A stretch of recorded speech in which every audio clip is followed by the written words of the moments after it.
আসসালামু আলাইকুম প্রিয় রাসেল ভাই এবং শ্রোতা বন্ধুরা, আশা করি আল্লাহ তাআলার অশেষ রহমতে ভালোই আছেন। আমি লাজিম ইয়াসার জিয়াদ আজ আবারও ফিরে আসলাম প্রিয় লিসেনাররা আপনাদের মাঝে একটি ঘটনা নিয়ে। সরাসরি ঘটনায় চলে যাওয়া যাক। আজকের ঘটনাটি আমি যার কাছ থেকে কালেক্ট করেছি তার পরিচয় নিয়ে কথা বলা সম্ভব নয়, তাই কোনো প্রকার পরিচয় পর্বে না গিয়ে সরাসরি কথকের বাচন ভঙ্গিকে অনুসরণ করে শুরু করছি আজকের ঘটনা। রাসেল ভাইয়ের কাছে অনুরোধ, ঘটনার ভেতরের ভুল ত্রুটিগুলো দয়া করে ক্ষমা সুন্দর দৃষ্টিতে দেখবেন। শুরু করছি আজকের ঘটনা।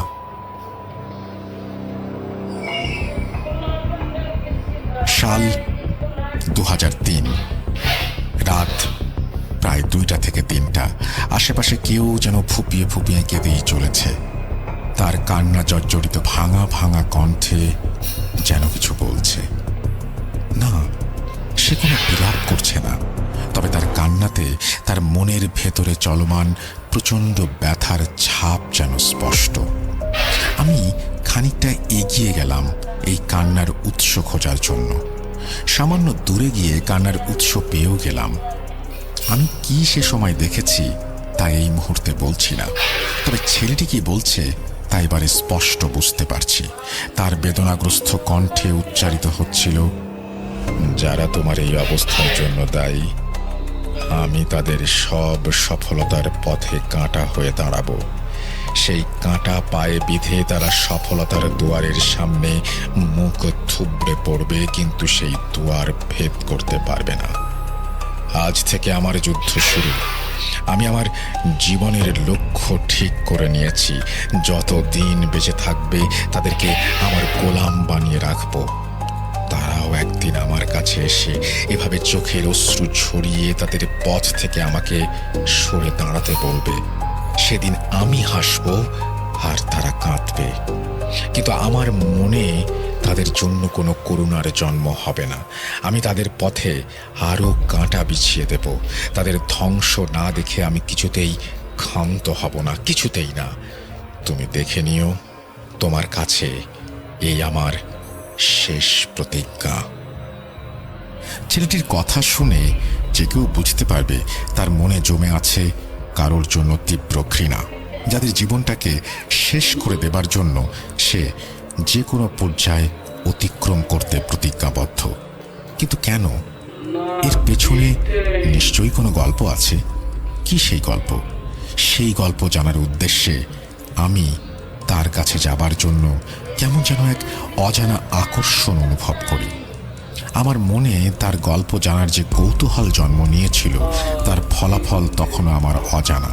তবু আমি তার কাছে গিয়ে কথা বলার চেষ্টা করি। এর পরের কাহিনীটা না হয় শেষের জন্যই জমা থাক। এখানে যে ছেলেটির কথা বলছি তার নাম রূপক। খুবই সাধারণ গরিব পরিবারের ছেলে। থাকার জন্য না ছিল বাড়ি, না ছিল উদরপূর্তির জন্য পর্যাপ্ত খাবার। মাথা গোঁজার ঠাঁই হিসেবে ছিল রেল লাইনের ধারের ছোট্ট একটা বস্তি। সেখানে রূপক তার বাবা মা আর ছোট বোনকে নিয়ে থাকত। কিন্তু আজ সেই রূপকের কোনো হদিস পাওয়া যাচ্ছে না। হঠাৎ করেই কোথায় যেন হারিয়ে গেছে সে। শেষ যখন তাকে দেখেছিলাম তখন তার চেহারায় ছিল অন্যরকম এক প্রশান্তি। তার আর্থিক অবস্থাও ঘুরে দাঁড়িয়েছিল। কিন্তু রূপকের আসল পরিচয় হিসেবে যদি বলি সে একজন সাধারণ মানুষ, তাহলে সেটা হবে ভুল অথবা মিথ্যা। তার পরিচয় আমার থেকে ভালো কেউ জানে না। রূপক ছিল একজন তন্ত্র সাধনার উজ্জ্বল নক্ষত্র। সামান্য বস্তিতে থাকা একটা ছেলে কিভাবে তন্ত্র সাধনা শেখে আর কেনই বা শেখে, এই প্রশ্নটি হয়তো আপনাদের মনে ঘুরপাক খাচ্ছে।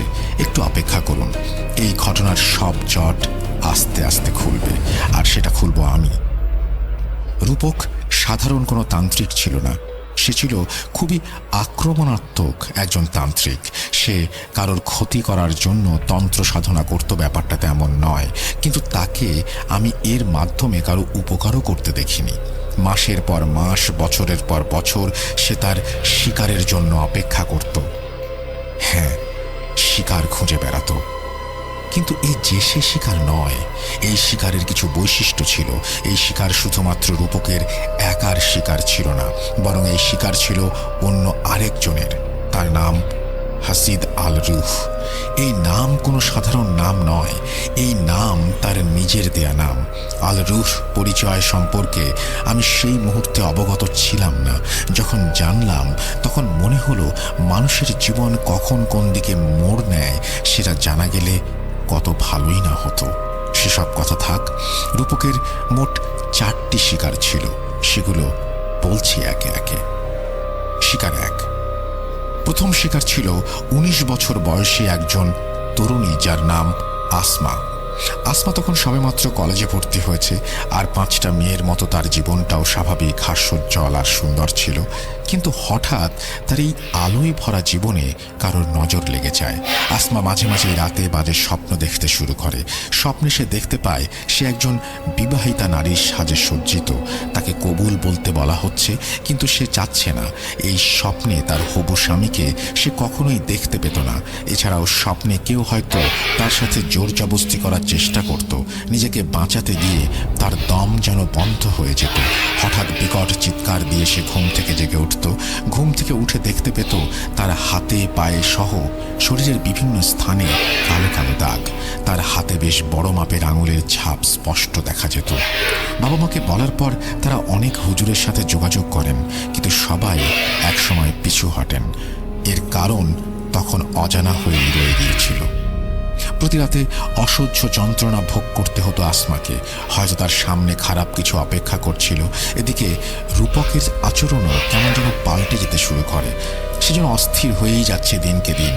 আমি জিজ্ঞাসা করলে বলে, না, আসছে না, কোনো খোঁজ পাচ্ছি না, চেষ্টা চালিয়ে যাচ্ছি। আমার মন বলছে আল রুহ তার শিকার পেয়ে গেছে, কিন্তু ওই শিকার ওর নয়, আমার, শুধুই আমার। ওই শিকারের হকদার একমাত্র আমি। আজ রাতে আমি আবারও কড়াভাবে চেষ্টা করব সেই শিকারের খোঁজ বের করতে। আপনি আজ রাতে আমার ঘরের আশেপাশে ভুলেও আসবেন না। আর আমাকে আপনি সাহায্য করছেন, তাই আমি আপনাকে সব বলছি। আমার কাজ আপনাকে দেখাচ্ছি। এসব যদি ঘূর্ণাক্ষরেও কেউ জানতে পারে, তাহলে আমার পরবর্তী শিকার হবেন আপনি। কথাটা মাথায় রাখবেন। সেদিন তার কথা শুনে আমি বেশ ভয় পেয়ে যাই। আমার কাছে মনে হতে থাকে এ সেই রূপক নয় যাকে আমি প্রথমবার দেখেছিলাম। আসলে পরিস্থিতি তাকে হয়তো এভাবে বদলে দিয়েছে। সেদিন রাতে রূপক বেশ কিছু রিচুয়াল করে ঘুমিয়ে পড়ে। পরদিন সকালে সে আমাকে একটি ছোট কাগজে লিখে পাঠায়। আমাকে সাথে নিয়ে এক জায়গায় যাবে বলে জানায় সেই কাগজে। আমি বিকেলের দিকে রূপকের সাথে দেখা করি। তাকে দেখে বেশ উত্তেজিত লাগছিল। কিছু জিজ্ঞেস করার সুযোগ না দিয়েই বলতে শুরু করলো, ভাই, গিয়েছি, আমি তার বাসা সহ চিনে গিয়েছি। আর দেরি করা যাবে না, আসুন এখন বাসায় যাব। আমি রূপকের কথার মাথা মুন্ডু কিছুই না বুঝে তার দিকে হাঁ করে তাকিয়ে রইলাম। আমাকে চুপচাপ দাঁড়িয়ে থাকতে দেখে সে আমার হাত টেনে ধরে কোথায় যেন নিয়ে যেতে শুরু করে। আমি কেমন যেন ঘোরের মধ্যে চলে গেলাম। হঠাৎ তার কণ্ঠ শুনে চেতনা ফিরে পেলাম। দেখলাম আমি একটি ছোট টিনের বাড়ির সামনে দাঁড়িয়ে। এই জায়গাটা আমি চিনি না, আগে কখনো আসিনি, কিন্তু মনে হলো যেন কয়েক সেকেন্ডের মধ্যে আমি এখানে চলে এসেছি। রূপক আমাকে নিয়ে সেই বাসায় কড়া নাড়ল। এক মধ্যবয়সী মহিলা দরজা খুলে দিলেন। আমাদের পরিচয় জানতে চাইলে রূপক ওনাকে জিজ্ঞাসা করেন, চাচি, কিছু মনে করবেন না, আপনি আমাদের চিনবেন না। আপনার মেয়ের নাম আসমা, তাই না? আসলে আমার পরিচিত এক ইমামের মাধ্যমে আসমার অসুস্থতার কথা জেনে আমি এখানে এসেছি ওর সাথে দেখা করতে। দেখা করা যাবে?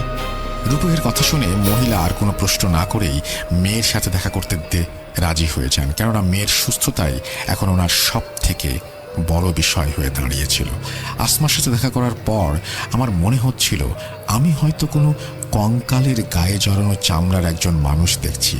এত জীর্ণ শরীরের কোনো মানুষ আমি এর আগে দেখিনি। আসমার মা কাঁদতে কাঁদতে আমাদেরকে আসমার সমস্যাগুলো খুলে বলেন। আমি একটু আগেই উল্লেখ করেছিলাম। রূপক তখন আসমার মায়ের হাতে একটি কাগজ দিয়ে বলেন, ওই কাগজে মোড়ানো আছে এক বিশুদ্ধ উনুনের ছাই। এই ছাই যেন প্রতি রাতে আসমার মাথায় লাগিয়ে দেয়া হয়। এছাড়া সে এক বোতল পানি বের করে কি যেন পরে তাতে ফুঁ দিয়ে আসমাকে খেতে বলে। আসমা সেই পানি পান করে। রূপক মহিলাকে বলে, আজ থেকে আগামী 3 দিন খুবই বিপজ্জনক। এই সময় আসমা যেন ঘরের বাইরে না বের হয়, আর কোনোভাবেই এই ছাই লাগানোর কথা যেন ভুলে না যান। এই বলে রূপক আমাকে নিয়ে চলে আসে। আমি রূপককে জিজ্ঞাসা করি, ওটা কিসের ছাই? উত্তরে সে বলে, আজ না, অন্য একদিন বলবো। যদি আমার ভাগ্যে থাকে তাহলে নাকি আমি জানতে পারবো। তার উত্তরে কেন জানি না আমি সন্তুষ্ট হতে পারিনি। তাকে পুনরায় প্রশ্ন করি, 3 দিন কেন বিপজ্জনক? উত্তরে রূপক বলে, আপনি সব জানতে পারবেন, কিন্তু এখন না। 3 দিন পর, এই 3 দিন আমার সাথে কোনো প্রকার যোগাযোগ করবেন না। 3য় দিন আপনি সব জানতে পারবেন। কিভাবে জানতে পারবেন সে প্রশ্নও করবেন না। আমি তাকে আর কোনো প্রশ্ন না করে বাসায় ফিরি। 3 দিন পর কি হবে ভাবতে ভাবতে আমি অস্থির হয়ে পড়ি। এই 3 দিন আমার কাছে 3 বছরের মতো লম্বা মনে হচ্ছিল। 3 দিন পর রাতে ঘুমিয়ে আমি একটা অদ্ভুত স্বপ্ন দেখি। আমি দেখি লম্বা আলখেল্লা পরা একজন ব্যক্তি ভারী কণ্ঠে বলছে, কাজটা কি ভালো করলি? আমার শিকার কেড়ে নিয়ে ভেবেছিস শান্তিতে ঘুমাবি? একটা শিকার গিয়েছে, তাতে কি? এতে আমার কোনো ক্ষতি হয়নি। মাঝখান দিয়ে তোর বেশ কিছু কাঠখড় পোড়াতে হলো। কতদিন এভাবে আমার শিকার কেড়ে নিবি? পারবি না, পারবি না। পাশ থেকে ভেসে আসে কণ্ঠ। সে বলে, আমার কোনো কিছুই মনে রাখার নেই। আমার শুধু মনে আছে প্রতিজ্ঞা। তোর সব কর্মের মাঝে বাধা হয়ে দাঁড়াবো আমি। তোকে তোর উদ্দেশ্য হাসিল করতে আমি দেব না। মনে রাখিস, আমিও আমার কথার খেলাপ করি না। রূপকের কথা শেষ হতে না হতে রূপকের সাথে সেই ব্যক্তির তুমুল যুদ্ধ শুরু হয়। রূপককে আমি চিনতে পারছিলাম না। তার পেছন থেকে যেন মানবরূপী বিশাল দেহী এক পশু আকৃতির কোনো কিছু বের হয়ে এসে সেই ব্যক্তির মুখে সজোরে থাবা বসিয়ে তাকে ছুঁড়ে ফেলে দেয় কয়েক ফুট দূরে। রাগে ফুঁসতে ফুঁসতে সেই ব্যক্তি রূপককে হুমকি দিয়ে চলে যায়। হঠাৎ আমার মনে হলো রূপক আমার দিকে তাকিয়ে হাসছে আর বলছে, বলেছিলাম না সব জানতে পারবেন। তার চোখ টকটকে লাল, তার মুখের হাসি যেন স্বয়ং শয়তানের হাসিকেও হার মানাতে বাধ্য। আমার ঘুম ভেঙে যায়, ঘেমে নিয়ে আমি একাকার। সকালে রূপকের সাথে দেখা করি। আমাকে দেখে সে বলে, আপনি তো সব জেনেই গিয়েছেন, তাই আর কিছু জিজ্ঞেস করবেন না। আমি আসমার খোঁজ নিয়ে এসেছি, সে এখন ভালো আছে, তবে তাকে এখনো আরও কিছুদিন সেই ছাই ব্যবহার করতে হবে। আমি রূপককে জিজ্ঞাসা করি, এবার কি, আর কি করতে চাও? উত্তরে রূপক একটা শব্দই বলে, আর তা হলো অপেক্ষা। আল রুহ আবার নতুন শিকার খুঁজবে। যখনই সে শিকার পাবে তখনই আবার রূপকের কাজ শুরু হবে। এর মাঝে রূপক প্রতিদিনই শ্মশানে আর কবরস্থানে কাটাতে শুরু করে। আমি এর কারণ জানতে চাইলে সে বলে, আল রুহ নাকি কোনোভাবেই থামবে না। সে আরও ক্ষমতা অর্জন করে ফিরে আসবে মোকাবেলা করার জন্য।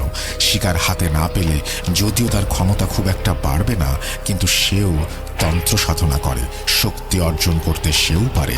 শিকার না পেয়ে সে এখন ঘায়েল বাঘের মতো, আর আঘাতপ্রাপ্ত বাঘের থাবা খুবই ভয়ঙ্কর। তাই রূপককেও আল রুহ মুখোমুখি হবার জন্য তৈরি থাকতে হবে যে কোনো পরিস্থিতি মোকাবেলা করার জন্য। দেখতে দেখতে দিন, সপ্তাহ, মাস কেটে যায়। অপেক্ষার শেষ হয় না। রূপকের সাথে অনেক দিন আমার দেখা সাক্ষাৎ নেই। আমি একরকম ভুলেই গিয়েছি তার কথা, কিন্তু হঠাৎ একদিন তার কথা মনে পড়ে যায়। আমার নিজের জন্য না, আমার খুব কাছের কারো জন্য মনে পড়ে। আমি হন্যে হয়ে রূপককে খুঁজতে শুরু করি, কিন্তু তার দেখা মেলে না। প্রায় 4-5 দিন কেটে যায়। আমি এমন কোনো উপায় রাখিনি আমার সেই কাছের মানুষকে বাঁচিয়ে রাখার জন্য, কিন্তু আমার মনে হচ্ছে আমি পারবো না। একা একা বাড়ির পেছনে বসে আছি আর মনে মনে প্রচণ্ড চিৎকার করেই চলেছি। সেই চিৎকারের শব্দ কেউ শুনছে না, আমি নিজেও না। কেননা সব চিৎকারের আওয়াজ হয় না। চোখের পানির যেমন ঝর্ণার মতো গাল বেয়ে বয়ে চলেছে, থামার নাম নেই। হঠাৎ আমার কাঁধে কেউ একজন হাত দিয়ে ভারী কণ্ঠে বলল, চিন্তা করবেন না, সব ঠিক হয়ে যাবে। আমি পেছন ফিরে অবাক হয়ে যাই। যাকে 4-5 দিন ধরে পাগলের মতো হন্যে হয়ে খুঁজছি, সে আমার পেছনে দাঁড়িয়ে। তাকে চেনা যাচ্ছে না তেমন। আগের রূপক এবারের রূপকের মধ্যে অনেক পার্থক্য। জীর্ণ শরীরের রূপক আজ সুঠাম দেহের অধিকারী। তার পরনের জামাগুলো যেন খুব দামি। তাকে দেখে আমি মনে মনে কত যে খুশি হয়েছি ভাষায় প্রকাশ করতে পারবো না। দাঁড়িয়ে উঠে তাকে জড়িয়ে ধরে বলি, ভাই, আমার বোনকে বাঁচাও। আমার বোনের অবস্থা খুব খারাপ। সে বিছানায় একেবারে মৃত মানুষের মতো পড়ে আছে। বাঁচাও তাকে, ভিক্ষা চাইছি তোমার কাছে। ভাই, তুমি বাঁচাও ওকে। আমার কথা শুনে রূপক আমাকে শান্ত হতে বলে আর আমার বোনকে দেখার ইচ্ছা প্রকাশ করে। আমি তাকে আমার বোনের রুমে নিয়ে যাই, তাকে দেখাই। আমার বোনের হাতে কালো কালো ছোপ দাগ দেখে রূপক আমার কাছে সেই দাগ ছুঁয়ে দেখার অনুমতি চায়। আমি তাকে অনুমতি দিলে সে চোখ বন্ধ করে আমার বোনের হাতে থাকা কালো দাগ স্পর্শ করে। কিছুক্ষণ বসে থাকে। হঠাৎ সে আমার বোনের হাত ছেড়ে দিয়ে দ্রুত বাইরে চলে আসে। সে আনমনা হয়ে বারবার বলছিল, ইফরিত, ইফরিত, ইফরিত। ইফরিত কি তখন আমি জানতাম না। আমি তাকে কি হয়েছে জিজ্ঞাসা করলে সে আমাকে শুধু বলে, হাতের সময় খুব কম, যা করার আজই করতে হবে। এসব কিছু বলার সময় এখন নেই, আগে বোনকে বাঁচাতে হবে। এসব বলে সে তড়িঘড়ি করে বাসা থেকে বের হয়ে যায়। যাবার সময় সে বলে কিছুক্ষণ পর আবার ফিরে আসবে। তাই আমার অবস্থা দেখে আমি নিজে কি পরিমাণ যে ভয় পেয়েছি ভাষায় প্রকাশ করার মতো না। ঘণ্টাখানেক পরে সে ফিরে আসে, সাথে নিয়ে আসে একটা পুটলি। সেদিন রাতে সে আমাকে নিয়ে বোনের রুমে চলে যায়। রুমের দরজা বন্ধ করে আমাকে বলে, আপনার চোখে আমি কাপড় বেঁধে দিচ্ছি। এখানে এমন কিছু হতে পারে যা সহ্য করার সাহস আপনার নেই। আপনি অনেক কিছু শুনবেন কিন্তু ভয় পাবেন না, আর যা কিছু হয়ে যাক বোনের হাত ছাড়বেন না। এই কথা বলে সে আমার চোখ বেঁধে বাম হাতে কিছু একটা ধরিয়ে ডান হাত দিয়ে আমার বোনের হাত শক্ত করে ধরে রাখতে বলে। আমি তার কথা মতোই কাজ করি। আশেপাশে কোনো শব্দ নেই, চারপাশে একেবারে নিশ্চুপ।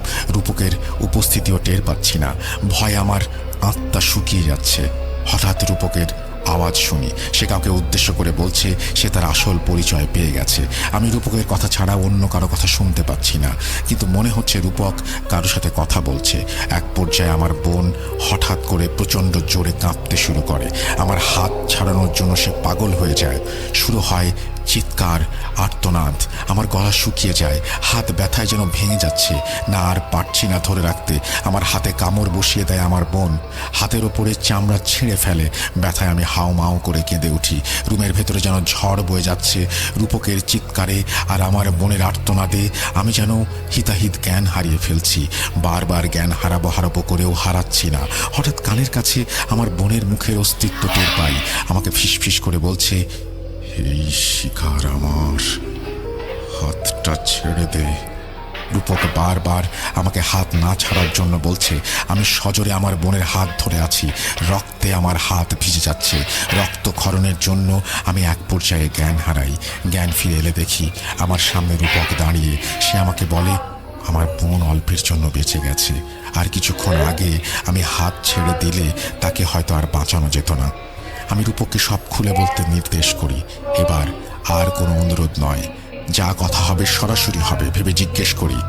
সে আমাকে বলে, মনে আছে আল রুহ কথা?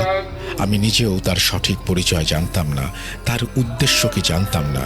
আল রুহ শুধুই আমার কাছে এক নাম আর রহস্য হয়ে আমার জীবনে রয়ে গিয়েছিল। কিন্তু তার আসল পরিচয় সে একজন ইফরিত। ইফরিতের কাজ বংশবৃদ্ধি করা, আর তাই আল রুহ একের পর এক শিকার খুঁজে চলেছে। আপনার বোন সেই আল রুহ নামক রোগেই আক্রান্ত। কিন্তু আল রুহ আপনার বোনকে কোনোভাবেই কবজা করতে পারছিল না কেন আমার জানা নেই। তবে ইফরিত সম্পর্কে যতটুকু জানি, যে কেউ তার বদ নজরে আসতে পারে। সেদিন রাতে তার সাথে আমার একটা সওদা হয়। তার পরবর্তী শিকারে আমি বাধা দেব না শর্তে আপনার বোনকে আমি বাঁচিয়েছি। আপনজন হারানোর কষ্ট আমি বুঝি। আপনার বোনকে এখান থেকে দূরে পাঠিয়ে দিন। আল রুহর নজর এখন আপাতত তার ওপর নেই। আর হ্যাঁ, আপনাকেও আমার থেকে দূরে থাকতে হবে। আমি আল রুহর কাছে ওয়াদা করেছি তার শিকারে বাধা না দেবার, কিন্তু সেটা সম্ভব নয়। আমার যে ওয়াদার জন্য আজ আমি এই পথে, সেই ওয়াদা আমি ভঙ্গ করতে পারবো না। তাই আল রুহকে দেয়া ওয়াদাটা আমার ভঙ্গ করতে হবে। আপনার জন্য ভালো হবে আমার থেকে দূরে থাকা। এই কথা বলে রূপক বিদায় নেয়। আমার হাতের সেই কামড়ের দাগ আজও রয়ে গেছে। আপনারা দেখতে চাইলে আমি সেটি ছবি তুলে আপনাদের মাঝে শেয়ার করতে রাজি। এর মধ্যে দিয়েই শেষ হয় আল রুহর দ্বিতীয় শিকারের গল্প। লিসনার্স, আপনারা কি তৃতীয় বা চতুর্থ শিকারের গল্প শুনতে চান? সেই গল্প শোনার জন্য আপনাদেরকে আরেকটু অপেক্ষা করতে হবে। ভাবছি বাকি অংশ পরের সপ্তাহে দেব, কিন্তু না, ঈদুল আজহার এই উৎসব মুখর সময়ে আপনাদেরকে আর নিরাশ করছি না। চলুন চলে যাই তৃতীয় এবং চতুর্থ শিকারের গল্পে। এখানে বাকি দুটি গল্প একে অপরের সাথে সংযুক্ত, কিভাবে সেটাও বলছি। আল রু তৃতীয় এবং চতুর্থ শিকার ছিল দুই বোন, দুই যমজ বোন। একজনের নাম মারিয়া, অন্যজনের নাম রাজিয়া। তারা দুই বোন তখন 10ম শ্রেণীর ছাত্র।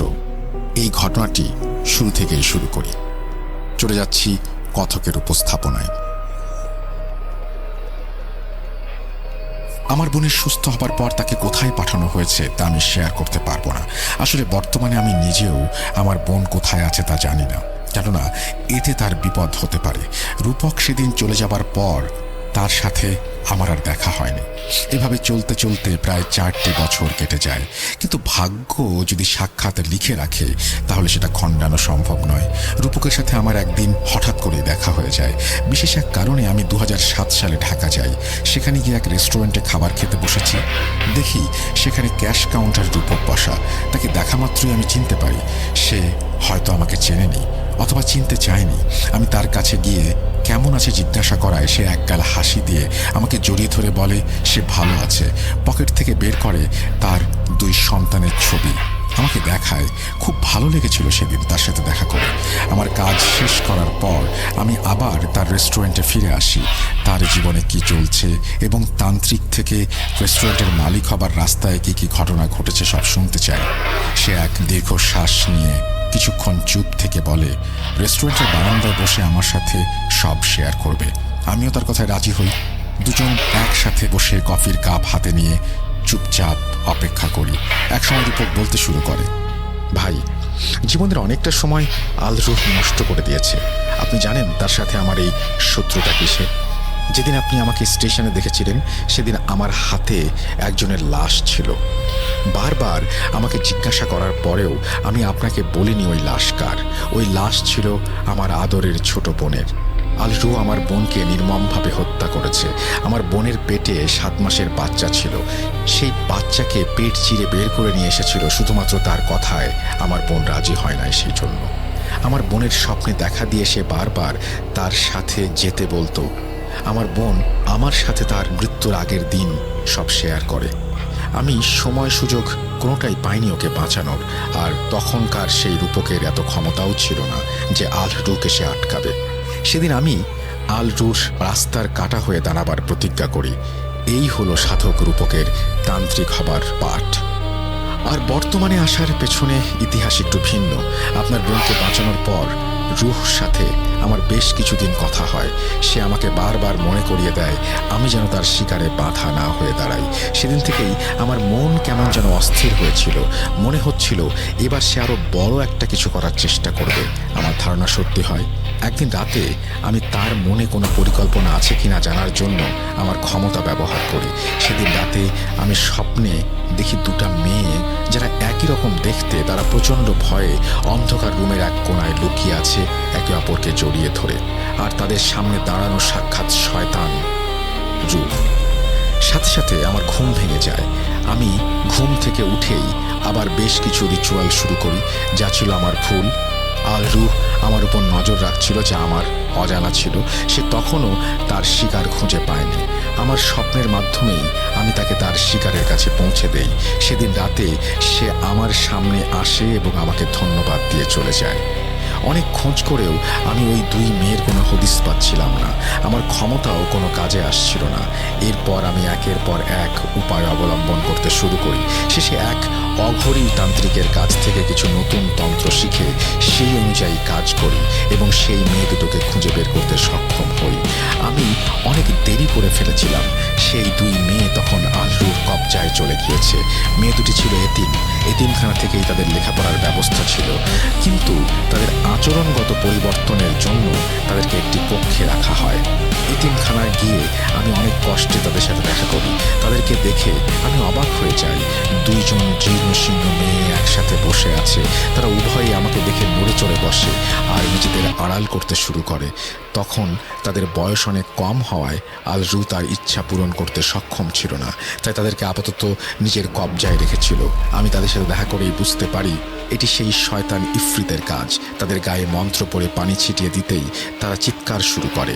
কোনোভাবে তাদেরকে আলরুর কবজা থেকে কিছু সময়ের জন্য মুক্ত করে আমি আমার নিজের মন্ত্র পড়া পানি খাইয়ে দেই।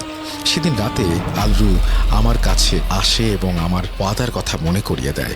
আমাকে তার পথ থেকে সরে যেতে বলে, কিন্তু আমি পিছপা হই না, তার কথায় কর্ণপাত করি না। রাগে ক্ষোভে সে আমার জীবন নেবার সিদ্ধান্ত নেয়। আমি তৈরিই ছিলাম, তাই সে আমার কোনো ক্ষতি করতে পারেনি। তখন যাবার সময় সে আমাকে বলে ওই দুই বোনকে সে অবশ্যই নিয়ে যাবে এবং আজই নিয়ে যাবে, তাকে কেউ আটকাতে পারবে না। রুহ চলে যাবার পর আমি সেদিন রাতে আবার এতিমখানায় যাই। সেখানে গিয়ে দুই বোনের সাথে কথা বলে জানতে পারি তারা প্রায় 2 মাস ধরে বাজে স্বপ্ন দেখছে। স্বপ্নে কেউ তাদের সাথে জোর জবস্তি করার চেষ্টা করছে। ঘুম থেকে উঠে শরীরের বিভিন্ন স্থানে কাটা এবং কালো দাগ দেখতে পায়। তারা খাবার খেতে পারে না, খাবার খেতে গেলেই খাবারে পোকা আর মৃত ইঁদুর ভেসে ওঠে। তাদেরকে যেন কোনো এক অশুভ শক্তি বন্ধ করে রেখেছে। তাদের মধ্যে এক বোন কোনো কথা বলছিল না, সে আমার দিকে তাকিয়ে মুচকি মুচকি হাসছিল। আমি তাকে কিছু বলতে যাবার আগেই সে লাফ দিয়ে এসে আমার গলা টিপে ধরে। তার ধারালো নখ দিয়ে আমার বুকে আঁচড় কাটতে শুরু করে, আমাকে রক্তাক্ত করে ফেলে। আর এসবের কারণ হচ্ছে তখন সে আলরুর দ্বারা পজেসড ছিল। আমার গলা টিপে ধরে আমাকে বিকৃত আর শান্ত আওয়াজে বলে, জানতাম এখানে সুরক্ষার ব্যবস্থা করে আসবি না, তাই তো তোকে এখানে আসতে বাধ্য করেছি।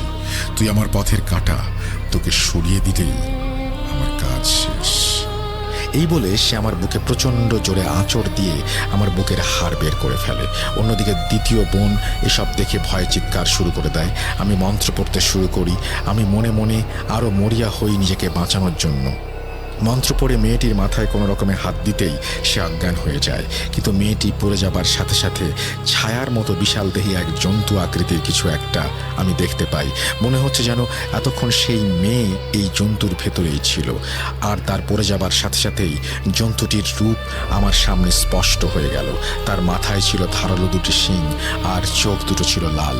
মনে মনে অনেকবার বারণ করেছি শয়তানের কথা না মানতে, কিন্তু মুখ দিয়ে উচ্চারিত হয়নি। জ্ঞান হারাই আমি। জ্ঞান ফিরলে দেখি 2 বোনের এক বোন আরেক বোনের লাশ বুকে জড়িয়ে ধরে ফুঁপিয়ে ফুঁপিয়ে কাঁদছে। আমার বুঝতে বাকি থাকলো না পজেসড হওয়া বোনকে ইফরিত তার সাথে নিয়ে গেছে।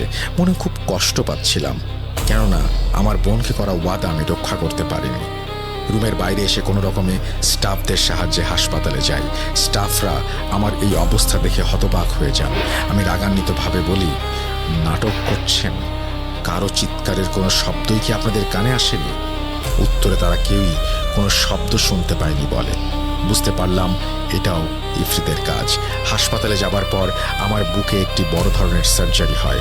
সার্জারি শেষে আমার জ্ঞান ফিরে এলে আমি আমার পাশে কাউকে না দেখে মনে মনে ভাবি, আমার মতো মানুষের পাশে কে থাকবে?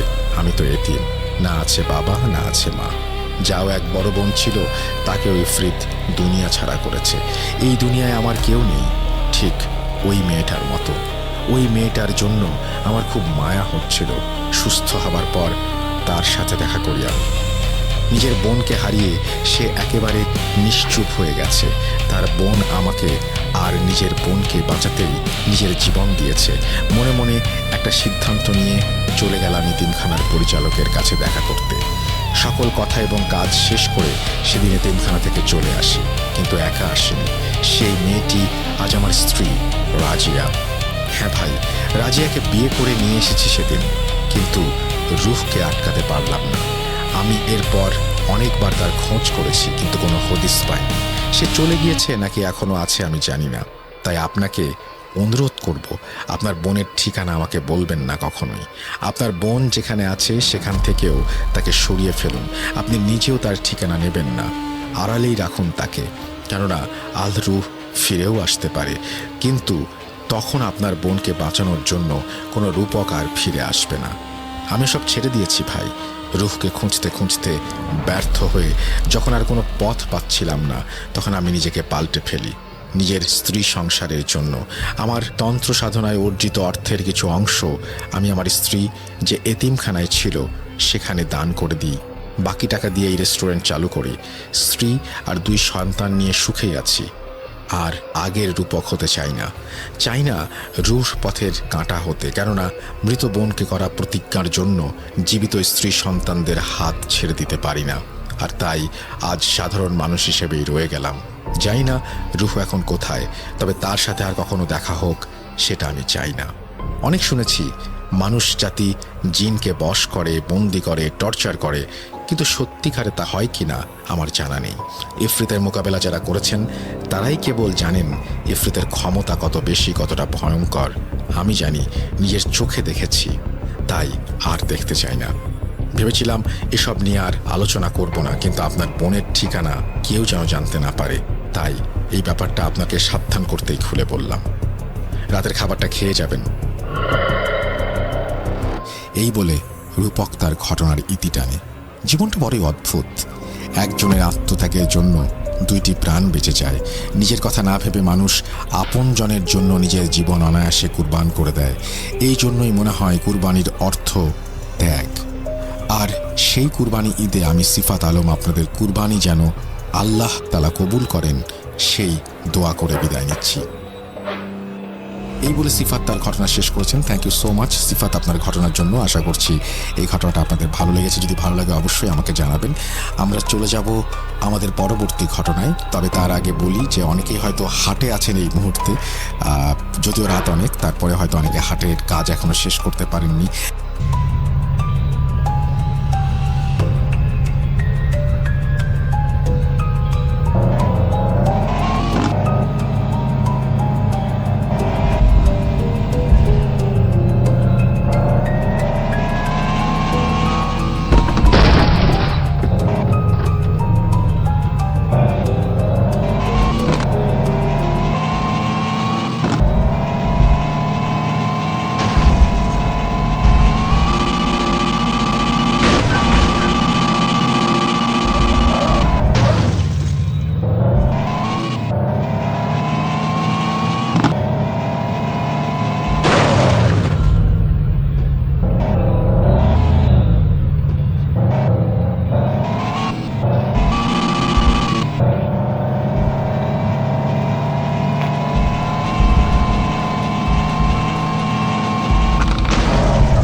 কাজ তুমি করো।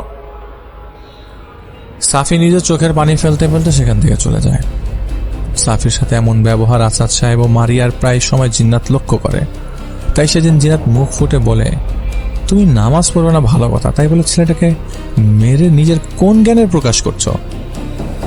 প্রতি উত্তরে আসাদ সাহেব বলেন, আমাকে কোনো জ্ঞান দিতে আইসো না, দূর হও আমার চোখের সামনে থেকে। জিনাত তখন রাগে ক্ষোভে সেখান থেকে চলে যায়।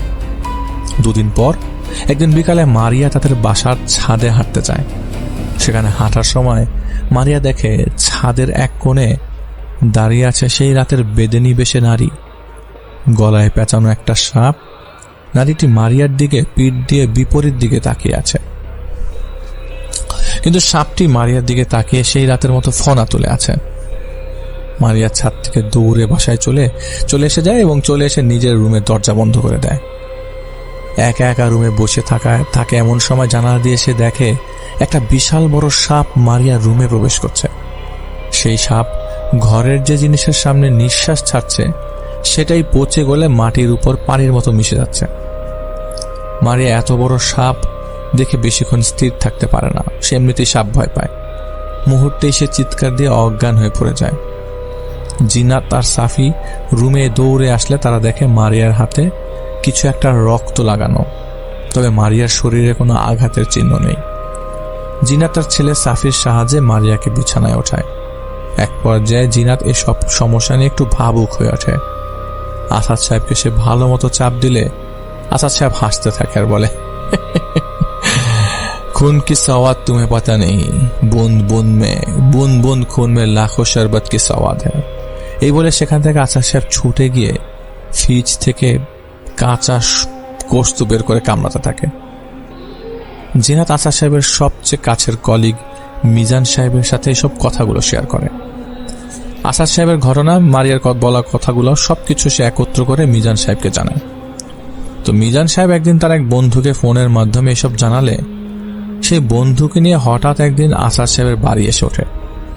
আসলে মিজান সাহেবের সেই বন্ধু ছিল একজন মনোরোগ বিশেষজ্ঞ, মানে সাইকিয়াট্রিস্ট। কথার ছলে মিজান সাহেবের বন্ধু আসাদ সাহেবের সমস্যাটা কথার ছলে বোঝার চেষ্টা করে, কিন্তু তার কোনো সমস্যা পায় না। পরে মিজান সাহেব জিনাতকে জানায় আসাদ সাহেবের কোনো সমস্যা নেই, মারিয়া কিন্তু সুস্থ। কিন্তু জিনাত মানতে নারাজ, কারণ সবকিছু সে নিজের চোখে দেখেছে। জিনাত খুব চিন্তিত হয়ে পড়ে, খুবই স্বাভাবিক। প্রতিনিয়ত আসাদ সাহেব নতুন নতুন ঘটনা ঘটাচ্ছে, আর এদিকে মারিয়া সাপ সাপ করে অজ্ঞান হচ্ছে কয়েকবার। একদিন তো ভয় তাদের বাসার ছাদ থেকে নিচে লাফ দেয়। ভাগ্য ভালো থাকে যে আসাদ সাহেবের বাসাটা ডুপ্লেক্স, 2 তলার ছাদ থেকে পড়ে মারিয়া শুধু একটা হাত ভাঙে, এর বেশি কিছু না। ও যে লাফ দেয় সেটা সামনে থাকা মাটির উপরে পড়ে। তো মায়ের এমন পেরেশানি দেখে আসলে এতদিনে সাফি মুখ খুলে। সাফি তার মাকে বলে, মা, তুই জানি তুমি আমার কথাটা শুনবে না, কিন্তু যদি অনুমতি দাও তাহলে আমি একটা মতামত দিতে চাই। জিনাত বলে, বলো বাবা, তুমি আমাকে বলো। সাফি বলে, একজন হুজুর ডাকলে কেমন হয় মা? কারণ আমরা তো ডাক্তার দেখালাম, তারা বলল কোনো সমস্যাই নেই। একবার একজন হুজুর ডেকে দেখি কি হয়। জিনাত সাফির এই কথাটাই সায় দেয়। সে সাফিকেই দায়িত্ব দেয় একজন ভালো হুজুর ডেকে আনা। সাফি যে মসজিদে সবসময় নামাজ পড়তো, সেই মসজিদের ইমাম সাহেবের সাথে কথা বলে। ইমাম সাহেব একজন হুজুরের ঠিকানা দেয়। সাফি সেই হুজুরের কাছে যায়। পরের দিন সেই হুজুরকে বাসায় নিমন্ত্রণ করে। হুজুর বাসায় এসে বেল দিতেই আসাদ সাহেব সকালবেলা গেট খোলে। আসাদ সাহেব জানতে চান হুজুর কেন এসছে।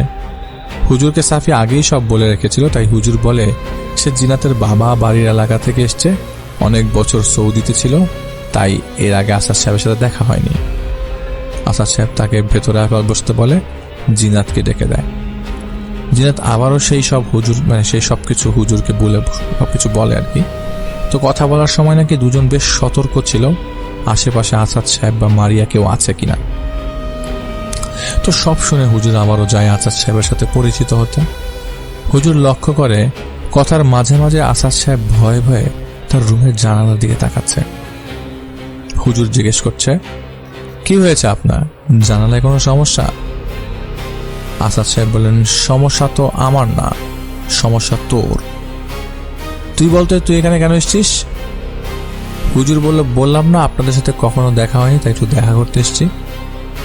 আসাদ সাহেব বলে, আলেম ওলেমা হয়ে যদি তোরা মিথ্যা বলিস তাহলে বাকিরা কি করবে রে? হুজুর বলল, কি মিথ্যা বললাম আপনার সাথে? ওই তুই তো থাকো ওই এলাকায়, আমার সহচরী সব বলছে তো আমারে। কে আপনার সহচরী? আমার সহচরী তো সেই যে বিষকেও পানি মনে করে মদ পান করে। বাদ দে সব কথা। তোর ছেলেটা কেমন আছে রে? ওর তো বিপদ পিছনে ঘুরতেছে। হুজুর বলে যে নিজের চিন্তা করেন, আমার ছেলের এনে আপনার ভাবতে হবে না। ঠিক এমন সময় হুজুরের ফোনে একটা ফোন আসে, তার ছেলে সড়ক দুর্ঘটনায় আহত হয়েছে, হাসপাতালে আছে। হুজুর তড়িঘড়ি করে বের হয়ে পড়ে। পেছন থেকে আসাদ সাহেব হাসতে থাকে, কিরে আমার নাকি চিকিৎসা করবি না কাঠমোল্লা? এরপর আর কয়েকজন হুজুর ডাকা হলো, কিন্তু যেদিনই সেই হুজুররা আসাদ সাহেবের চিকিৎসা করতে আসে সেদিনই তাদের কিংবা তাদের পরিবারের কোনো না কোনো বিপদ দেখা দেয়। আর যত হুজুর বাড়িতে আসতো প্রত্যেকে চলে যাওয়ার পর হয়তো আসাদ সাহেব সাফিকে মারত, না হয় মারিয়া মারত। অবশেষে জিনাতের বাবার পরিচিত একজন লোক তাদের ইব্রাহিম হুজুরের সন্ধান দেয়।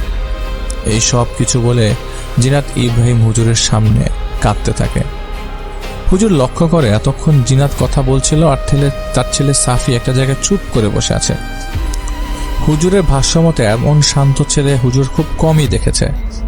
হুজুর সাফিকে নিজের কাছে ডেকে আদর করে আর বলে, হয়তো পরিবারের উপর আর খারাপ কিছু হতো, তবে তোমার ইবাদত অনেকটাই তোমাকে রক্ষা করেছে। আল্লাহ রক্ষা করেছে তোমাকে। তুমি ধৈর্যের পরিচয় দিয়েছ, নিশ্চয়ই আল্লাহ উপযুক্ত পুরস্কার তোমাকে দিবে। আপনারা একটা কাজ করুন, তারা চলে যান বাসায়, আমি আগামী সপ্তাহে আপনাদের বাসায় যাব। তো তারা চলে যাওয়ার সময় ইব্রাহিম হুজুর লক্ষ্য করে যে ইয়াসিন সাফিরের দিকে এক পলকে তাকিয়ে আছে। হুজুর ইয়াসিনকে জিজ্ঞেস করে, ইয়াসিন কিছু বুঝলে? ইয়াসিন বলল যে ইব্রাহিম, কিছু কাজ হাতে নেওয়ার আগে ভেবে দেখা উচিত। এখানে আমরা যা শুনছি তা সম্পূর্ণ সত্যি নয়, প্রতিটা কথায় কিছু না কিছু লুকিয়ে আছে। তুমি অপেক্ষা করো, আমি জেনে আসি। ইয়াসিন সেখান থেকে চলে যায়। সম্পূর্ণ রাত ইব্রাহিম হুজুর ইয়াসিনের অপেক্ষা করে, কিন্তু ইয়াসিন আর আসে না। শেষ রাতে হুজুর গভীর নিদ্রায় পড়ে যায়। কোন রকম ফজরের নামাজ শেষ করে হুজুর ঘুমিয়ে পড়ে। সকালে ঘুম থেকে উঠে দেখে তার রুমের জানালার পাশে ইয়াসিন বসে আছে। হুজুর বিছানায় বসে ইয়াসিনকে ডাক দেয়, ইয়াসিন কখন আসছো? সারা রাত অপেক্ষায় ছিলাম, তুমি খবর নিয়ে আসছো বলে আর গেলা, আর তো আসলা না, কোথায় ছিলা? ইয়াসিন এক মলিন মুখ নিয়ে হুজুরের দিকে তাকায়, চেহারায় চিন্তার ভাব। হুজুর ইয়াসিনের এমন অবস্থা দেখে ইয়াসিনকে জিজ্ঞেস করে, কি হয়েছে তোমার? কোনো খারাপ সংবাদ? ইয়াসিন বলে, সেদিন তোমার কাছে যে এসেছিল সে যতটুকু তোমাকে বলার প্রয়োজন মনে করেছে ঠিক ততটুকুই তোমাকে বলেছে। তোমাকে আগেই আমি সতর্ক করি কয়েকবার, প্রশ্ন যেটা সেটা নিয়ে করবে না যা তুমি শুনতে পাও বা দেখতে পাও। প্রশ্ন হওয়া দরকার সেটা নিয়ে যা তুমি নিজে দেখতে পাও। আজ আবারও বলছি, মঞ্চের নাটকে তাই দেখতে পাবে যা তোমাকে তারা দেখাতে চাইবে, তাই মঞ্চের পেছনে দেখার চেষ্টা করো। হুজুর বলে, বুঝলাম, কিন্তু তুমি কি জানতে পেরেছ সেটা বলো। ইয়াসিন বলল, আসলে আসাদের পুরো পরিবারটাই জালিম। ওদের ধ্বংসের পরোয়ানা জারি হয়ে গেছে বহু আগে, কিন্তু সাফির প্রতি মায়া ওরা এখনো বেঁচে আছে। যে জিনাত তোমার কাছে এসেছে সে নিজেও একজন ব্যভিচারী। 2টো সন্তান থাকতো, সে তার স্বামীর বন্ধুর সাথে অবৈধ সম্পর্কে জড়িত। আসাদ সে তো পরিবারের সেরা জালিম, যে ডাক্তার হয়েও মানুষের জীবনের সওদা করে। মারি একটা অবাধ্য সন্তান, যার চলাচল ছিল কাফিরদের আচরণে। ওরা মানুষের প্রতি অন্যায় করাকে মনে করে আধুনিকতা। ওরা গরিবকে পোকা মনে করে। সরকারি হাসপাতালের ডাক্তার হয়ে যখন আসাদ দেখলো তার উপার্জন কমে আসছে, তখন আসাদ মানুষের দেহের অঙ্গের সওদা শুরু করে। আসাদ এতটাই টাকার প্রতি মগ্ন ছিল যে মনুষ্যত্ব তার ভেতর ছিল না।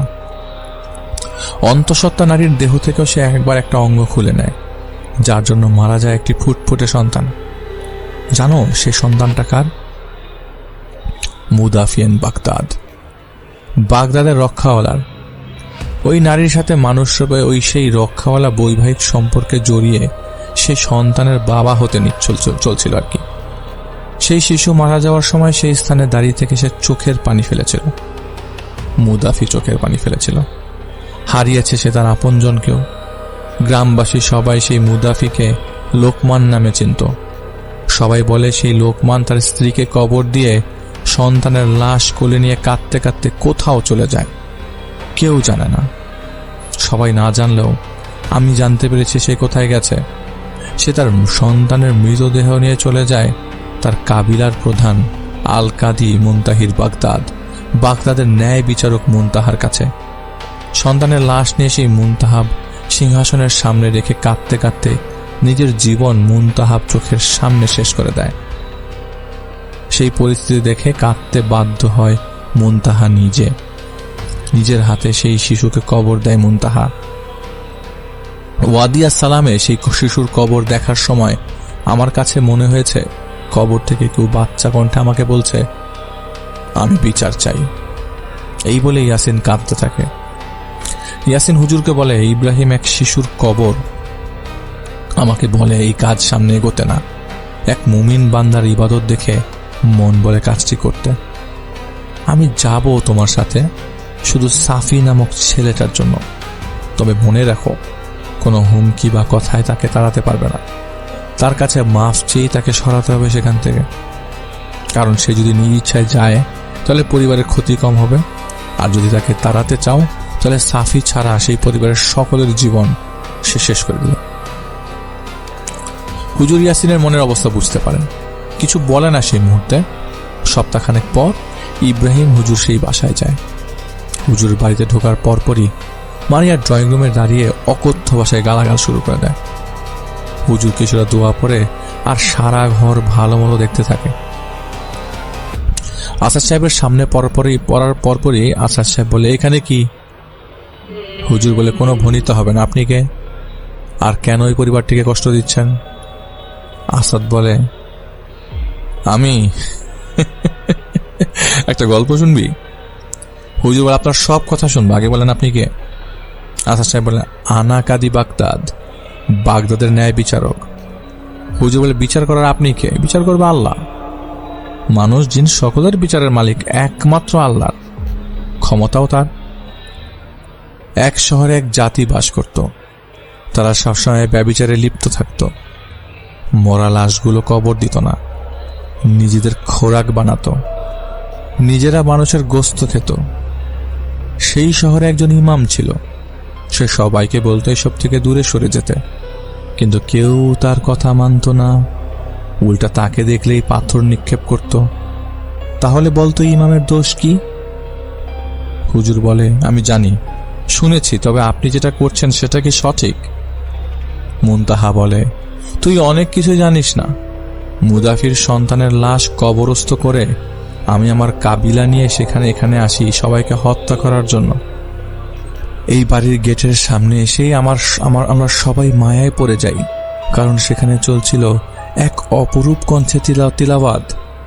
কোরআনের প্রতিটা আয়াত যেন একটি করে মৃত পাতাকে জীবন দান করেছে।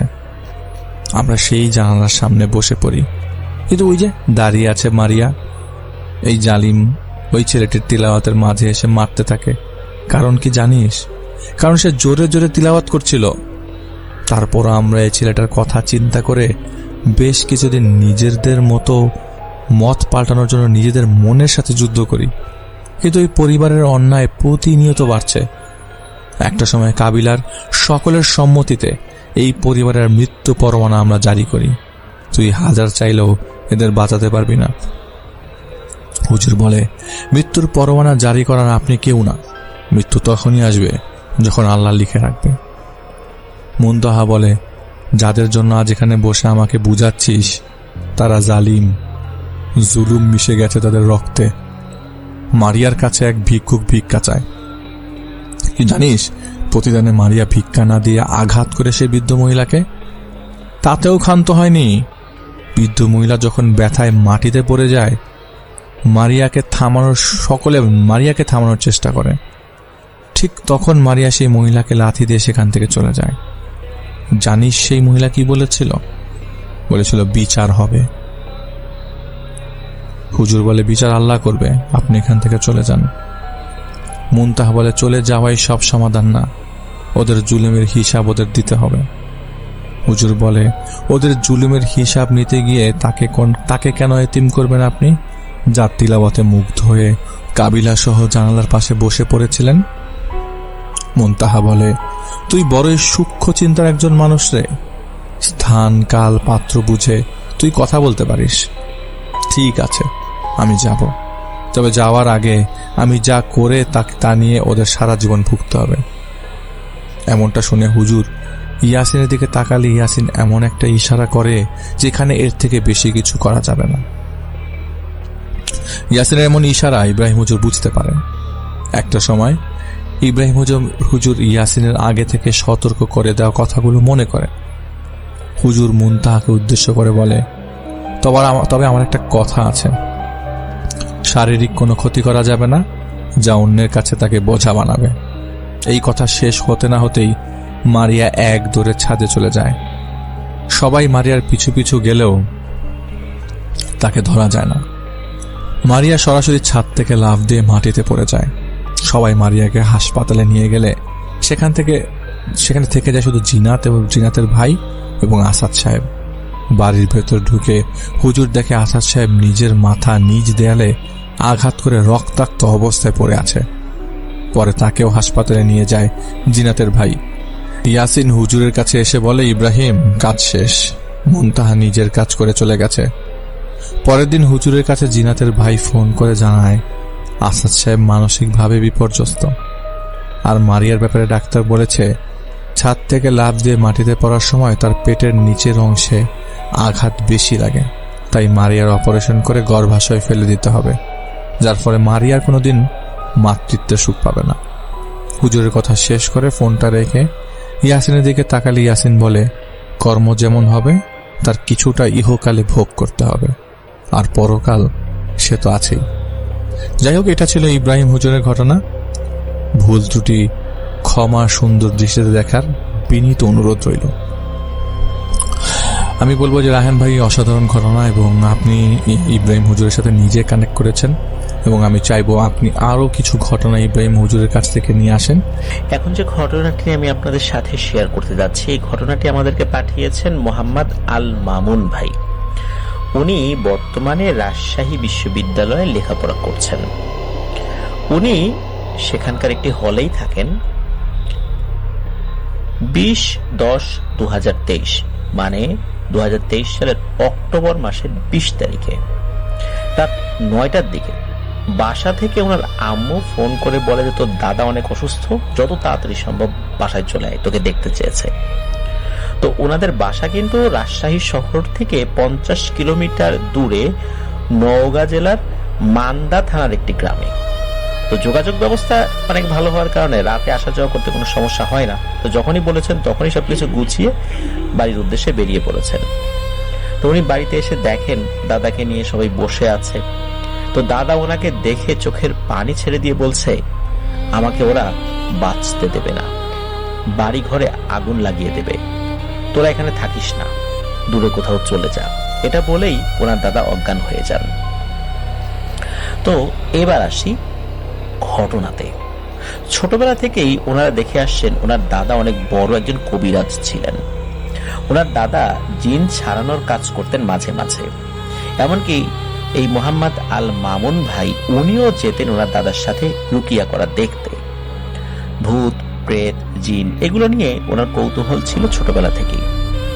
ওনার দাদা কখনোই কাউকে চিকিৎসা করিয়ে একটি পয়সাও তার কাজের জন্য পারিশ্রমিক হিসাবে নেননি। ওনার দাদার সাথে এখনো একটি মেয়ে জিন রয়েছে যার নাম হচ্ছে শাহজাদি। ঘটনাটা মূলত শুরু হয় রহিম নামের এক জেলের সাথে। প্রতিদিনের মতো সব জেলেদের সাথে রাত্রে নদীতে মাছ ধরতে যায় এই রহিম। বাকি সব জেলেদের জালে ভালোই মাছ পাচ্ছিল, কিন্তু এই রহিমের জালে কোনো মাছই উঠছিল না। রহিমের তো মনটা খারাপ হয়ে যায়। বলে রাখা ভালো, রহিম যেখানে মাছ ধরছিল তার একটু দূরে একটা শ্মশান ঘাট ছিল। ওখানে পানির গভীরতা অনেক বেশি, ফলে এখানে মাছ পাওয়ার সম্ভাবনা অনেক বেশি, কিন্তু কেউ ওইদিকে মাছ ধরতে যায় না। এখন রহিমের যেহেতু মাছ পড়ছিল না জালে, এক পর্যায়ে সে ভাবে শ্মশান ঘাটের ওই দিকেই যাই, একা একা জাল ফেলবো, যদি ওখানে কিছু পাই। এভাবে আর কতক্ষণ মাছ ছাড়া শুধু কাজ করেই যাব, জাল ফেলবো, জাল তুলবো, পরিবার পরিজনের মুখে তো আহার তুলে দিতে হবে। নেহায়েত পেটের তাগিদেই বাকি জেলেদেরকে কোনো ধরনের কোন তথ্য না জানিয়ে রহিম ওই শ্মশানের ওই দিকটাতে জাল ফেলতে চলে যায়। জাল ফেলার কিছুক্ষণ পর তার জালে বড় একটা বোয়াল মাছ ধরাও পড়ে। সেই মাছটা খুলে আবার সে জাল ফেলে নৌকায় বসেছিল। হঠাৎ করে লক্ষ্য করে বানরের মতো একটা অবয়ব নৌকার এক পাশে বসে ওই মাছটি কচকচ করে চিবিয়ে খাচ্ছে। এটা দেখে রহিম তো অনেক রেগে যায়, কারণ হচ্ছে এত কষ্ট করে এই ভয়ানক একটি জায়গায় এসে একটা মাছ পেল, সেটা আবার একটা বানর খেয়ে ফেলছে। আর ওই দিকটাতে কিন্তু বানরের উপদ্রব ছিল, এটা সত্য, মাঝে মাঝে বানর দেখা যায়। তো সে এটাকে কিন্তু ভিন্ন কিছু প্রথম দিকে ভাবেনি। তার হাতে ছিল নৌকার বইটা, ওইটা দিয়েই ওই বানরের মতো ওই অবয়বটাকে সে মারতে শুরু করলো। এক পর্যায়ে বানরের মতো ওই অবয়বটি পানিতে লাফ দিয়ে কিছুটা সাঁতার কেটে পানির মধ্যেই মিলিয়ে যায়। ঘটনাটা এখানে শেষ হলে পারত, কিন্তু না, ঘটনাটি অন্যদিকে মোড় নেয়। এই রহিম সেদিন স্বপ্নে দেখে একটা বানরের মতো অবয়ব তাকে স্বপ্নে এসে বলছে, তুই আমার এলাকায় এসে মাছ ধরলি, এখানে এসে কেউ মাছ ধরে না, আর এখানে মাছ কেউ ধরেও সেই মাছ নিয়ে যেতে পারে না, আর তুই আমাকে আঘাত করলি, আমি তো তোকে এভাবে ছেড়ে দিতে পারি না রে। তুই জানিস না এই শ্মশানের আশেপাশে যদি কেউ আসে আমরা সেই মাছ রেখে দেই। তো এই স্বপ্ন দেখার পর রহিমের ঘুম ভেঙে যায়। তারপর থেকে শুরু হয় এই রহিমের সাথে সমস্যা। সে পাগলের মতো আচরণ করে। সকালবেলা অবশ্য সেই স্বপ্নের কথা বলেছিল সকলকে। তো এরপর থেকে তার আচরণের মধ্যে অস্বাভাবিকতা লক্ষ্য করা যায়। সে কাঁচা হাঁস মুরগি ধরে চিবিয়ে খাওয়া শুরু করে, বাড়ির সবার সাথে খারাপ আচরণ শুরু করে, আর থেকে থেকে নাকি 2-3 জন্য 2 দিন 3 দিন 5 দিন এরকম সে উধাও হয়ে যায়। কোথাও তাকে খুঁজে পাওয়া যায় না। হঠাৎ করে ওই শ্মশানের ওই দিকটাতে বা শ্মশানে তাকে খুঁজে পাওয়া যায়। সে কিভাবে গেল কেউ বলতে পারে না, রহিমও বলতে পারে না। তো এই ধরনের সমস্যা যখন রহিমের চলছিল, এই অবস্থায় এই মামুন ভাইয়ের দাদার কাছে রহিমকে নিয়ে আসা হয়। তো মামুন ভাইয়ের দাদা তার জিনের মাধ্যমে সবকিছু জানতে পারে যে সে মাছ খেকো পিশাচের পাল্লায় পড়েছে। তো দাদার জিন আরো বলে এই পিশাচ অনেক শক্তিধর এবং এরা একজন না, অনেকে আছে। একজনকে কিছু করলে অনেকে এসে সেটার প্রতিশোধ নেবে। এরা দলবদ্ধভাবে থাকে। এদের শক্তির সাথে পেরে ওঠা খুবই কঠিন ব্যাপার। এই কাজটা আপনি নিয়েন না। জিনরা কিন্তু এটা বলে দেয়। তো এই মামুন ভাইয়ের দাদা তার জিনের মাধ্যমে সবকিছু জেনে না বলে দেয়, কিন্তু রহিমের স্ত্রী হাতে পায়ে ধরে এমন কান্নাকাটি শুরু করে, শেষ পর্যন্ত এই মামুন ভাইয়ের দাদা এই কাজটা করার জন্য রাজি হয় জিনদের নিষেধ সত্ত্বেও।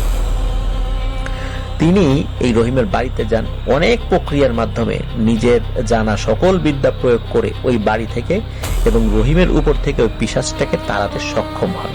তবে ওই পিশাচটি যাওয়ার পর দাদাকে কিন্তু মাঝে এসে কানের কাছে ফিসফিস করে বলে গিয়েছিল, মানে যাওয়ার সময় বলে গিয়েছিল, আমি কিন্তু আবার আসবো রে, কিন্তু তোকে আমি ছাড়বো না।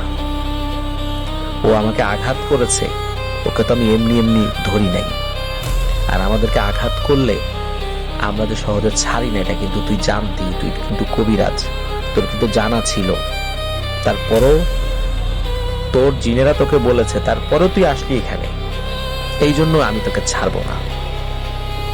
বলে রাখা ভালো, দাদা কিন্তু সব সময় কাজ করে এসে শরীর বন্ধ করে ঘুমাতেন।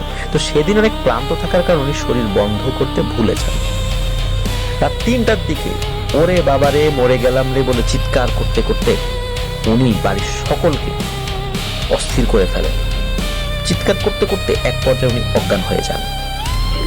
পরের দিন দাদি স্বপ্নের মাধ্যমে একটি বিষয় জানতে পারেন। মূলত ওই রাত্রে উনি হালকা ঘুমিয়ে গিয়েছিলেন। ওনার স্বপ্নের মাধ্যমে দাদার সাথে থাকা যে জিন, যার নাম শাহজাদি, সে এসে দাদিকে বলে যান আপনার স্বামীকে বান মারা হয়েছে এবং এই বান মারার কাজটা কোনো মানুষ করেনি, এটি জিনেরা করেছে। রহিমের পেছনে যে পিশাচটা লেগেছিল এই পিশাচটাই এই কাজ করেছে। আমরা তো নিষেধ করেছিলাম আপনার স্বামীকে এই কাজটি না নিতে, তারপরেও তিনি ওখানে গিয়ে এই কাজটি করেছেন। কারণ আমরা এই পিশাচটিকে তাড়াতে সক্ষম নই। আমরা যতজন লোক তার থেকে আরো বেশি জন লোক ওই পিশাচটার সাথে রয়েছে, কারণ ওরা দলবদ্ধভাবে থাকে। কিন্তু আমরা জানতাম ওই পিশাচটা ক্ষতি করবে, কারণ ওরা কালো জাদু জানে, কালো জাদু করেই বানটা মেরেছে, যার কারণে আমরা তাদের সাথে পেরে উঠতে পারিনি। আমাদেরকে ক্ষমা করবেন, আপনার স্বামীকে আমরা রক্ষা করতে পারলাম না। এরপর থেকেই মামুন ভাইয়ের দাদা অনেক অসুস্থ হয়ে যান এবং মাথার বিভিন্ন ধরনের সমস্যা দেখা দেয়। অনেক ডাক্তার কবিরাজ এর মধ্যেই এই কয়েক মাসের মধ্যে ওনারা দেখেছেন, কিন্তু কোনো সমাধান হয়নি। সব কবিরাজি বলে তার সাথে অনেক খারাপ পিশাচ আছে, যার সাথে তাদের পেরে ওঠা সম্ভব নয়। অক্টোবর মাসের 25 তারিখে, মানে 2023-এর অক্টোবর মাসের 25 তারিখে চাঁপাইনবাবগঞ্জ থেকে একটা কবিরাজ এসেছিলেন। তো অনেকভাবে রুকিয়া করার চেষ্টা করে, কিন্তু সবকিছুতেই নাকি ওই পিশাচরা বাধা দিচ্ছিল। বর্তমানে ওনাদের বাড়ির অবস্থা খুবই ভয়াবহ। রাত্রে কাউকে ঘুমাতে দেয় না, টিনের চালে ইট মারে, টিনের চালের উপর দৌড়াদৌড়ি করে, রুমের সবকিছু এলোমেলো করে রাখে। দাদা যেই ঘরে থাকে সেই ঘরে কাউকে ঘুমাতেই দেয় না। দাদাও কাউকে রাখতে চান না। উনি বলেন যে মরলে আমি একা মরবো, আমার জন্য কারো ক্ষতি হোক এটা আমি চাই না। বাড়ি ঘরে নাকি ওই পিশাচটা আগুন লাগিয়ে দিয়ে সবকিছু শেষ করে দেবে। আশেপাশে পিশাচের বিচরণও নাকি অনেক বেড়ে গেছে। তো এই মামুন ভাইয়ের বড় আব্বু এগুলো দেখে কষ্ট সহ্য করতে না পেরে সেদিন রাত্রে দাদার রুমে গিয়ে বলে যে কে আছিস, সাহস থাকলে আমার সঙ্গে লাগ, আমার বাবাকে ছেড়ে দেয়। তো ওনাকে কেউ পেছন থেকে লাথি মেরে ফেলে দেয় এবং তার হাত ভেঙে যায়। এই ভয়ানক ব্যাপারটি এখনো ওনার পরিবারের সাথে চলমান রয়েছে, কারণ সময়টা কিন্তু বেশি আগের না, মাসখানেক আগের ঘটনা। তো এই মামুন ভাই সকলের কাছে দোয়া চেয়েছেন, আল্লাহ যেন ওনার দাদাকে সুস্থ করে দেন এবং এই সমস্যা থেকে ওনারা নিষ্কৃতি পান। প্রিয় লিসেনার্স, আমরা সকলে দোয়া করব তার দাদার জন্য এবং ওনাদের পরিবারের জন্য। চলমান এই ব্যাপারটি যেন দ্রুত নিষ্পত্তি হয়। আল্লাহ সুবহানাহু ওয়া তাআলা ওনাদেরকে এই সমস্যা থেকে হেফাজত করেন, রক্ষা করেন, আর কাউকে যেন মানুষকে উপকার করতে গিয়ে এই ধরনের সমস্যায় পড়তে না হয়। উপকার করা তো অবশ্যই ভালো একটি কাজ। উপকার করতে গিয়ে যদি মানুষ বিপদে পড়ে তাহলে আরো মন খারাপ হওয়াটাই স্বাভাবিক। আল্লাহ অবশ্যই এই ধরনের মানুষদের সাথে থাকবেন। বিপদ আপদ তো ভালো মানুষদের উপর আসবেই, তাই না? আল্লাহ হেফাজত করবেন। ধন্যবাদ মামুন ভাই, এই ঘটনাটি আমাদের সাথে শেয়ার করেছেন। আমরা অন্তরের অন্তঃস্থল থেকে দোয়া করি এই সমস্যা থেকে যেন আপনারা নিষ্কৃতি পান। অনেক অনেক ধন্যবাদ ভাইয়া, বরাবরের মতো আবারও আমার ঘটনা নেওয়ার জন্য। রাত তখন প্রায় 2টা বাজে। আকাশে মেঘ, চারপাশে অদ্ভুত নীরবতা। রিফাত নাম আমার একটা বন্ধু, রিফাত নামের এক ছেলে তার বন্ধুদের সাথে বাজি ধরে শহরের বাইরে থাকা পুরানো পরিত্যক্ত হাসপাতালটাকে ঢুকে পড়ে। লোকজন বলে ওই হাসপাতালটা আরও প্রায় 15 বছর আগে বন্ধ হয়ে গেছে, কারণ সেখানে নাকি অদ্ভুত সব মৃত্যু ঘটত। কিন্তু রিফাত নাসরবান্দা এসব কখনোই বিশ্বাস করত না। যে মোবাইলে টর্চ জ্বালিয়ে ভেতরে ঢুকলো, ঠিক দরজাটা ঠেলে খোলার সাথে সাথে কর শব্দ হলো। ভেতরে ধুলো, ভাঙ্গা বেড, ছেঁড়া পর্দা। হঠাৎ করিডোরের শেষে সে দেখতে পেল একটা হুইল চেয়ার ধীরে ধীরে নিজে নিজে নড়ছে। রিফাত থেমে গেল। সে ভাবল হয়তো বাতাসের জন্য হুইল চেয়ারটা আপনি নড়তেছে। কিন্তু হুইল চেয়ারটা আবার হঠাৎ করে থেমে গেল। তারপর ধীরে ধীরে তার দিকেই হুইল চেয়ারটা ঘুরে গেল। এখন রিফাতের বুকে ধড়ফড় শুরু করতে লাগলো। ঠিক তখনও সে শুনতে পেল একটা মেয়ের কান্না শব্দ, আমাকে বাঁচাও, আমাকে বাঁচাও, আমি ধ্বংস হয়ে গেলাম, আমাকে বাঁচাও। আর এই শব্দটা আসছে অপারেশন থিয়েটারের থেকে। রিফাত সাহস করে দরজা খুলল। ভিতরে প্রচণ্ড অন্ধকার। মোবাইলের আলো ফেলতে এসে দেখল অপারেশন টেবিলের উপর একটা সাদা কাপড়ে ঢাকা দেহ। হঠাৎ সে দেহটা নড়ল। রিফাতের হাত কাঁপতে লাগলো। ধীরে ধীরে কাপড়টা নিচে পড়ে গেল। আর তখন সে যা দেখল, ওই দেহটার মাথা একদমই নেই। হঠাৎ পেছন থেকে একটা হাত, যে হাতটা ছিল খুব ঠান্ডা, সে হাতটা রিফাতের কাঁধে পড়ল এবং রিফাতের কানের কাছে ফিস ফিস শব্দ করলো, আমার মাথাটা দেখেছো? রিফাত ধীরে ধীরে পিছনে ঘুরল। আর তখন সে দেখল তার পিছনে দাঁড়িয়ে আছে একটা রক্তাক্ত নার্স এবং সেই নার্সের হাতে নিজের কাটা মাথা ঝুলিয়ে আছে। তো নার্সটা ধীরে ধীরে বলল, তুমি এখান থেকে এখন আর বের হতে পারবে না। ঠিক তখনই পুরো হাসপাতাল জুড়ে সমস্ত দরজাগুলো ধপ ধপ করে বন্ধ হয়ে গেল। তখন রিফাত দৌড়ানো শুরু করলো, কিন্তু করিডোরটা যেন শেষই হচ্ছে না। হঠাৎ সামনে একটা আয়না বের হলো। সে তখন আয়নায় তাকালো, আর তখন তার শরীর পুরো ঠান্ডা হয়ে গেল, কারণ সে যা দেখলো আয়নার মধ্যে তা দেখার জন্য সে মোটেও প্রস্তুত ছিল না। সে দেখলো তার পিছনে শুধু ওই নার্স নয়, ডজন ডজন মৃত রোগী দাঁড়িয়ে আছে। সবাই একসাথে বলল, তুমি এখান থেকে কোথাও যেও না, তুমি আমাদের সাথেই থাকো। পরের দিন সকালে লোকজন হাসপাতালের সামনে রিফাতের মোবাইলটা খুঁজে পেল, কিন্তু রিফাতকে আর কখনো পাওয়া যায়নি। আজকেও রাত 2টার সময় ওই হাসপাতালের করিডোরে মোবাইলের টর্চের আলো আর কারো দৌড়ানোর শব্দ শোনা যায়। তারপর রিফাত হারিয়ে যাওয়ার 3 দিন পর তার বন্ধু ইমরান ও সাব্বির ঠিক করলো ওই হাসপাতালে আবার যাবে আর রিফাতকে খুঁজে বের করবে, কারণ তারা বিশ্বাস করে যে রিফাত হয়তো কোথাও লুকিয়ে আছে। বরাবরের মতো রাত তখনও 2টাই বাজে। 2টা বাজতেই তারা হাসপাতালের সামনে পৌঁছালো। বাতাস ঠান্ডা, গাছগুলো অদ্ভুতভাবে নড়ছে। হাসপাতালের ভাঙা দরজা ঠেলে তারা ভেতরে ঢুকলো। হঠাৎ টক টক টক টক শব্দ। উপরের ফ্লোর থেকে কারো যেন হাঁটার শব্দ কানে ভেসে আসতেছিল। ইমরান ফিসফিস করে বলল, রিফাত তুই? কিন্তু কোনো উত্তর নেই তার প্রশ্নে। তারা ধীরে ধীরে সিঁড়ি বেয়ে উপরে উঠল এবং হঠাৎ করিডোরের শেষে একটা ছায়া দাঁড়িয়ে আছে। মোবাইলের আলো ফেলতে দেখা গেল ওটা রিফাত, কিন্তু কিছু একটা অদ্ভুত রিফাতের মাঝে। সে দেয়ালের দিকে মুখ করে দাঁড়িয়ে আছে। ইমরান বলল, এই রিফাত, চল চল, আমরা তোকে নিতে আসছি। রিফাত ধীরে ধীরে ঘুরে দাঁড়ালো, আর তখন তারা দেখলো রিফাতের চোখ পুরো কালো হয়ে আছে, তার ঠোঁটে অদ্ভুত হাসি। সে ধীরে ধীরে বলল, আমি একা না।